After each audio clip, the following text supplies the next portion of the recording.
Samantala sa confession room, may nagaganap namang kamustahan at kulitan.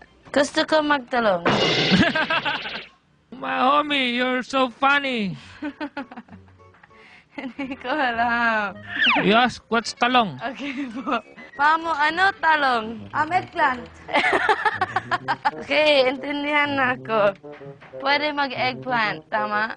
Big Utol, Divine, ano ba talaga? Talong o tulong? Ano?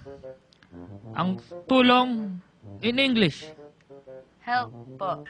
Ano naman ang tanong? Question. Correct. Ano naman ang tahong? Tahong is some type of vegetable. Tong. Hindi ko alam. They all sound the same, pareho. You ask somebody. Okay po. What's tahong? Okay po. Slater, ano tahong? Shellfish. Tahong is shellfish po. Use tahong in the sentence. Pwede kainin ang tahong.